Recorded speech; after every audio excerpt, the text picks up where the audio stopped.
السلام عليكم، ازيكم يا جماعه؟ عاملين ايه؟ يا رب تكونوا بخير. فيديو جديد من فيديوهات المطاعم. زي ما انتم متعودين اي حاجه بتنزل في المطاعم جديده فبجيبها على طول وبجربها. ففي حاجتين نزلوا جديد في كنتاكي وبيتزا هات. كنتاكي نزل فراخ شطه وليمون، وبيتزا هات نزل حاجه كده شبه كريب اسمها ميلت، ومنها كذا نوع وكذا حشو. فانا قلت بقى اعمل فيديو عنهم واجربهم واشوف حلوين ولا لا. خلينا بقى ما نطولش ونبدا على طول. بس قبل ما نبدا انزل اعمل لايك واشترك في القناه لو اول مره تشوفني. ما تنساش تتابعنا على انستجرام وفيسبوك عشان تشارك في صناعه المحتوى. ويلا بينا نبدا.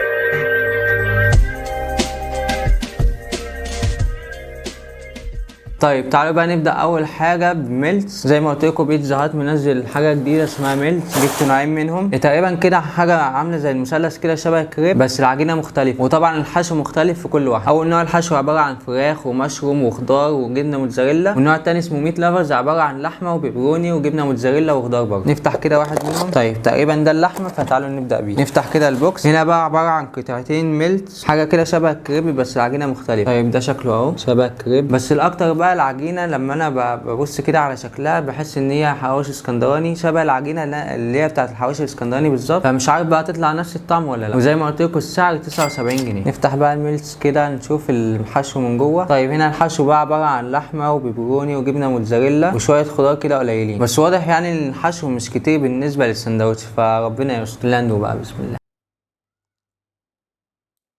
طيب كده جربناها من غير الصوص، تعالوا نجربها بالصوص يمكن الموضوع يختلف. هنا جايبين صوص باربيكيو، اظن الموضوع هيختلف بالصوص. يعني ناخد كده البتاع ونحطها وناكل بسم الله.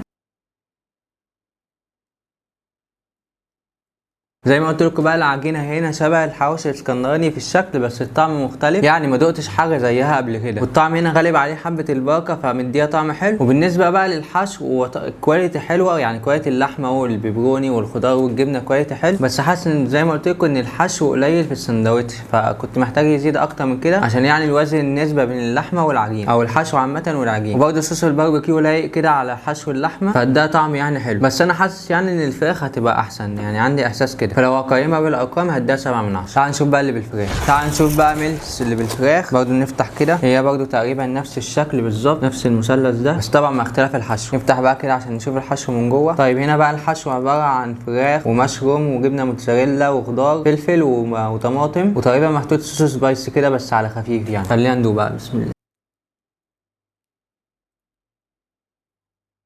طيب كده جربناها برضه من غير الصوص، تعالوا نجربها بالصوص. ده تقريبا صوص الدايناميك، ناخدها كده ونغرقها في الصوص وندوق بسم الله. زي ما قلت لكم احساسي طلع في محله. هنا حشو الفراخ اكتر فموازن الموضوع، يعني حتى حاسس ان انت بتاكل حاجه كويسه، يعني ما مش بتاكل عجين بس. وبرده نفس كواليتي الحشو، الكواليتي بتاعت الفراخ كويسه وبتاعت الجبنه وبتاعت الخضار. بس هنا بقى الفلفل حراق، يعني انصحكم اللي ما بيحبش الحراق قوي ياخد باله وهو بياكله، لان الفلفل حراق قوي. مش عارف بقى هل ده الستاندرد بالنسبه لهم ولا حظ انا كده، بس اظن يعني الستاندرد. فيعني مش محتاجين صوص الدايناميك في حاجه، هو كده كده حراق. فكده ميلز بالفراخ والمشروم عجبتني اكتر من ميت لافرز، ولو هقيمها بالارقام هديها 9 من 10. تعالوا بقى نشوف كنتاكي شطه وليمون. طيب تعالوا بقى نخش على KFC شطه وليمون. ده الاوردر. طلبت الدينر بوكس العادي اللي هو 3 قطع وعيش وكل سلو بيبسي. فده كده البوكس، وادي البيبسي وادي الكل سلو، وجايبين 4 كاتشب و3 معالق ومناديل. طيب نركن البيبسي والكل سلو على جنب. طبعا انتوا عارفين رايي في الكل سلو، مش هقعد بقى اجرب كل شويه اقول لكم ده خارج التقييم بالنسبه لي، طبعا انتوا عارفين. نركز بقى في الفراخ اكتر. نفتح كده البوكس. طبعا كالعاده البطاطس مرميه في قعر البوكس ومش محطوطه في الباكت بتاعها، لازم بقى تفضل تلم فيها كده واحده واحده. طيب البوكس هنا عباره عن 3 قطع تقريبا دبوس وورك، ومش عارف ديت قفص ولا ايه، يا اما ورك مش عارف، مش باين قوي يعني. خلينا كده ادوم واحده واحده ونشوف ايه الفرق بينهم. بس خلينا اقول لكم السعر بتاعها الاول. سعر البوكس دوت 160 جنيه. زي ما انتم شايفين شكل الفراخ، احس ان مشوش عليها بودره كده زي بتاعه الكاراتيه اللي هو بالشطه والليمون، حاسس كده، بس خلينا برضو نتاكد لما ندوق بسم الله. هي الاوريجينال العادي. طيب دوقنا الصدر، تعالوا ندوق الورك برضو نشوف الورك كده ايه نظامه بسم الله.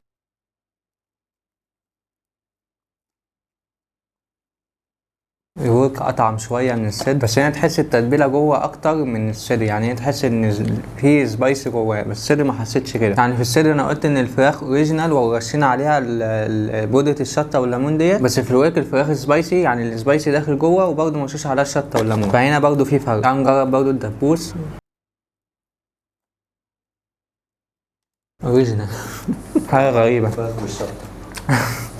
حاجه غريبه والله. برضه هنا الدبوس زي الصدر بالظبط، الفراخ نفسها اوريجينال ورشين عليها بودره الشطه والليمون دي. اعتقادي يعني كان في محله ان الشطه والليمون ديت عباره عن بودره زي بتاعه الكاراتيه او السناك، وهم بس بيرشوها بره كده، مش التتبيل عليها شطه وليمون. اكيد يعني انتوا فاهمين الفرق. فمش عارف هل ده طبيعي ان هم يحطوا مثلا قطعتين اوريجينال وقطعه سبايسي ويرش عليها بودره الشطه والليمون ديت، ولا لا، ولا قلشت منهم؟ فما عنديش فكره بصراحه. بس هل اختلفت في الطعم؟ اقول لك يعني الشطه والليمون كان باين اكتر مع السبايسي، يعني السبايسي كده دعم الطعم وخلى طعم الشطه كده اقوى وباين. يا رب يعني تكونوا فهمتوا وجهه نظري. تعالوا بقى نحبس ببق بيبسي كده وبعد كده ننهي الفيديو بقى.